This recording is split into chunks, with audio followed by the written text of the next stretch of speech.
Pergilah, ingatlah akan karunia Allah dan jadilah baik.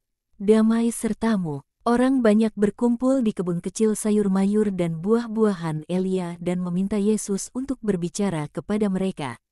Dan kendati ia tidak dalam suasana hati untuk melakukannya, sebab ia berduka karena penangkapan pembaptis dan bagaimana itu terjadi, ia menyerah dan mulai berbicara di bawah naungan pepohonan. Sementara kita masih dalam masa yang indah ini ketika tanaman gandum memunculkan bulir-bulir, aku ingin menceritakan kepada kalian sebuah perumpamaan tentang gandum. Dengarkanlah, kerajaan surga dapat diumpamakan dengan seorang yang menaburkan benih-benih baik di ladangnya. Tapi ketika dia dan para hambanya tidur, datanglah musuhnya dan menaburkan benih-benih lalang di antara gandum dan pergi. Pada mulanya tak seorang pun memperhatikan. Musim dingin datang bersama hujan dan embun beku. Penghujung bulan Tebet tiba dan tanaman gandum bertunas. Daun-daun hijau kecil yang baru saja bermunculan, tampak semuanya sama pada hari-hari awal yang tanpa masalah. Bulan-bulan Syebat dan Adar tiba dan tanaman tumbuh dan berkas-berkasnya mulai berbulir. Pada waktu itulah mereka melihat bahwa tidak semuanya gandum, dan bahwa ada juga lalang, membelit dengan tanaman pembelitnya yang kuat halus sekeliling batang-batang gandum.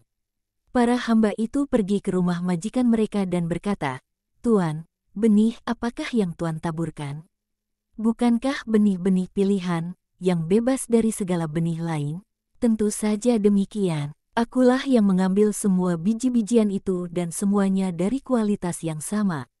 Aku pasti akan tahu apabila ada benih lain. Jika demikian, mengapakah ada begitu banyak lalang tumbuh di antara gandummu?" Si tuan tanah termenung dan berkata, "Musuh telah melakukannya untuk mencelakai aku." Para hamba lalu bertanya, "Apakah Tuan ingin kami pergi ke ladang dan membersihkan gandum dari lalang, dengan mencabuti lalang dengan sabar? Katakanlah pada kami dan kami akan melakukannya." Tetapi si tuan berkata, "Tidak. Sebab kalian akan dapat secara tak sengaja mencabut juga gandumnya dan hampir pasti kalian akan merusakkan berkas-berkasnya yang masih muda. Biarkan keduanya tumbuh hingga musim panen. Kemudian aku akan berkata kepada para penuai, potonglah semuanya bersama, tapi sebelum mengikat berkas-berkas, sebab tanaman pembelit lalang tipis dan rapuh, sementara berkas-berkas bulir gandum lebih kuat dan lebih keras. Pungutlah lalang dari gandum dan ikatlah dalam berkas-berkas terpisah. Kalian akan membakar lalang-lalang itu dan lalang-lalang itu akan menyuburkan tanah.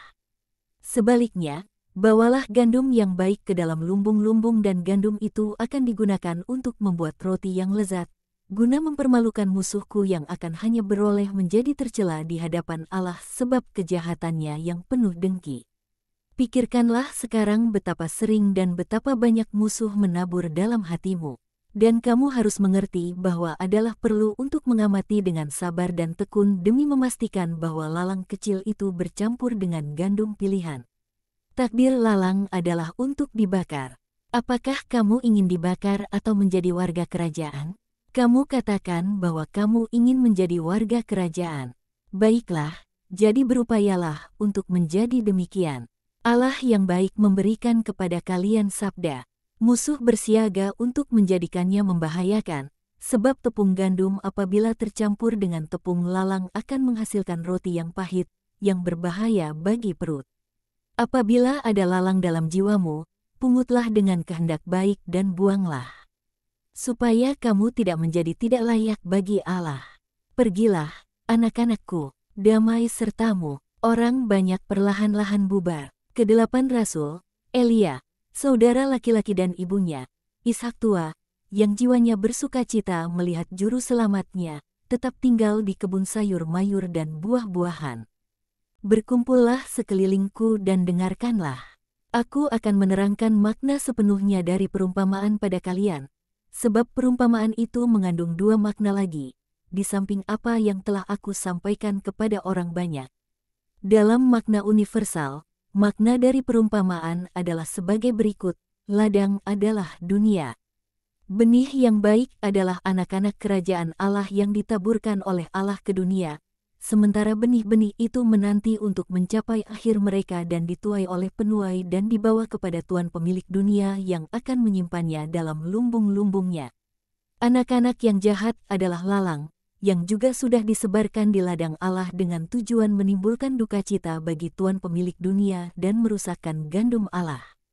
Musuh Allah sudah menaburkannya dengan sengaja, melalui sihir, sebab iblis sungguh menyesatkan kodrat manusia dengan menjadikannya suatu makhluk miliknya sendiri dan lalu menaburkannya guna menyesatkan orang-orang lain yang, jika tidak demikian, tidak dapat diperbudak olehnya.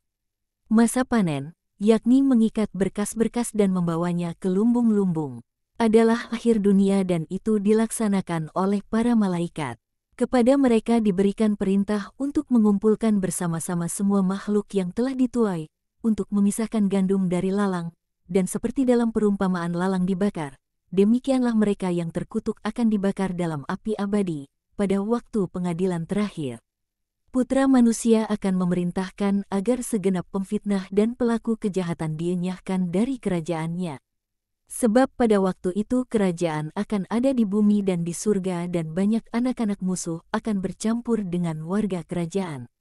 Dan, seperti dinubuatkan juga oleh para nabi, mereka akan mencapai kepenuhan skandal dan kejijikan dalam setiap pelayanan di dunia dan akan menjadi gangguan besar bagi anak-anak roh. Yang rusak akan sudah dienyahkan dari kerajaan Allah di surga, sebab tidak ada kerusakan akan masuk dalam kerajaan.